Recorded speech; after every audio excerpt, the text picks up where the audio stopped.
निष्पक्ष न्यूज पर देखिए 2024 का लोकसभा चुनावी संग्राम, इसकी 7वीं सदी का ताज, कौन होगा कुर्सी का दावेदार। नमस्कार सभी दर्शकों का स्वागत है निष्पक्ष न्यूज पर। खबर यूपी के उन्नाव से है। उन्नाव में लोकसभा चुनाव की तैयारी में राजनीतिक दल अब जनसभा आयोजित करने लगी हैं। उन्नाव से समाजवादी पार्टी की लोकसभा प्रत्याशी अनु टंडन भी अब चुनावी मैदान में नजर आने लगी हैं।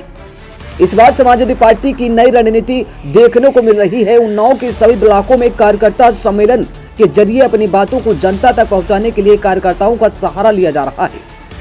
शनिवार को उन्नाव के नवाबगंज के एक इंटर कॉलेज में कार्यकर्ता सम्मेलन का आयोजन किया गया, मंच सजाया गया और फिर वही चुनावी वादी आरोप प्रत्यारोप का दौर शुरू हो गया।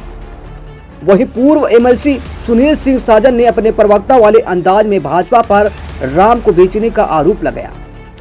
उनका कहना था, समाजवादी पार्टी विचारधारा के लोगों के लिए राम आस्था है तो बीजेपी वाले इसे बेचने का काम कर रहे हैं।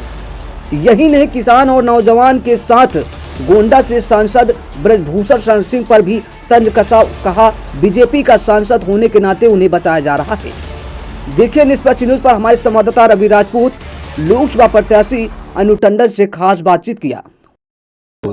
इस समय आज हम यहाँ पे बात करने वाले हैं पूर्व सांसद अनु टंडन, जो समाज की सेवा करने में हमेशा ही चर्चित चेहरा रहता हुआ है। और आज हम उनसे बात करेंगे चुनाव के बारे में, क्या उनकी तैयारियां हैं उसके बारे में बात करेंगे।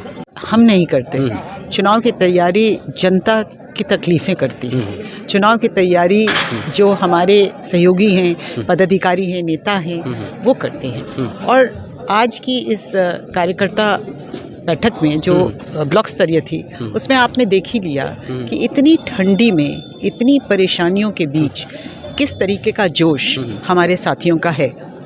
तो चुनाव वही करेंगे। अच्छा, हम बात करें लगातार एक देखिए स्तर देखा जाए कि समाज की सेवा के लिए हमेशा आप तैयार रहती हैं। 2009 के बाद आपने पूर्व बहुमत की थी, उसके बाद निरंतर देखा जाए कि लोगों के प्रति जो आपका प्यार है वो कहीं ना कहीं कम होता हुआ दिख रहा है। क्या वो प्यार इस बार 2024 के चुनाव में वापस हो पाएगा? ऐसा है कि मेरा प्यार ना उनके लिए कम हुआ, ना उनका प्यार मेरे लिए कम हुआ। प्यार में कोई कमी नहीं आई। सर्टिफिकेट नहीं मिलना सांसदी का प्यार की से बराबरी नहीं कर सकता। प्यार में कोई कमी नहीं। अगर हम बात करें जैसे कि राम मंदिर बनना है, हमारा एक तरीके जो बीजेपी है वो राम मंदिर का मुद्दा बना रही है, क्या समाजवाद क्या मुद्दा बना के चेहरा बनाएगी इस बार? ऐसा है, हमारे मुद्दे नहीं होते, मुद्दे जनता के होते हैं। जो तकलीफ जनता में है वो जाके पूछिए, वही हमारे मुद्दे हैं। अच्छा, मुद्दा सबसे बड़ा जो एक तरीके की बात की जाए किसानों के, अन्ना मवेशियों को लेके बहुत ही तकलीफ में रहता है। अगर समाजवाद की सरकार आती है तो उनके लिए क्या तैयारियां करेगी? मेरे ख्याल से जो पूर्व की सरकार है, या हम तो पूर्व ही कहेंगे अब, क्योंकि 3 ही महीने बचे हैं, उस सरकार ने कहा था किसानों की आय दुगनी होगी। लेकिन किसानों की तकलीफ़ों के बारे में सब जानते हैं। तो मेरे ख्याल से जो अखिलेश यादव जी की सोच है और समाजवादी विचारधारा है, उसमें सबसे पहले 3 चीज़ों पे ध्यान होगा। पहली चीज़ महिला, जिसमें सब सम्मिलित होता है, यानी चाहे वो हेल्थ हो, चाहे कुछ एजुकेशन हो। दूसरा किसान, और तीसरा बेरोज़गार युवा। इन तीनों मुद्दों पे हम लोगों को ध्यान देना पड़ेगा। जैसा कि आप देख रहे थे कि हमारे पीछे जो समाजवादी की एक चेहरा था, वो जो हमारे बीच में अनु टंडन जी हैं वो थे, उनसे वार्तालाप की और आने वाले चुनाव में उनकी क्या तैयारियां हैं वो लोग साफ तौर पे बताया है। देख सकते हैं। हमसे मैं रवि कुमार राजपूत।